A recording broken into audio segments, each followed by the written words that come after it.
mag-away. Itaas po yung pala at ibagsak po sa kaabay nyo. Joke lang. Itaas po na may kasama mo. Ipurwak lang siya. Ipurwak mo ni Panginoon.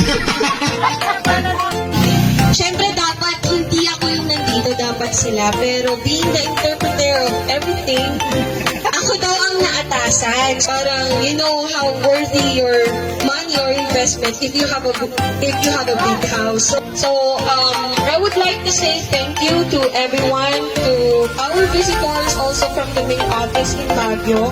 Napaka-special naman. Tumayo pa sila dito sa Ilocos Norte. Yeah, bibigyan kita ng chocolate pero hindi Toblerone. Cloud9. Yeah. So, thank you for making the dream of my brother and sister, the house, to reality. So, ayun nga. So, maraming salamat po sa inyong lahat, sa pagpunta. Mamaya kasi nag-invite din kami kasi may paletsyon si Ate Michelle. Yun yung pinuntahan. Charot!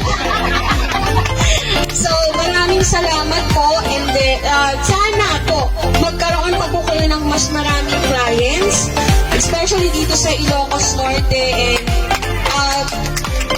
I want to congratulate all of you to this success, syempre this activity today. And sana hindi po tayo abutan ng ulan. Mag-pray po tayong lahat para mamaya ma-enjoy natin yung lechon from Sultana, di ba?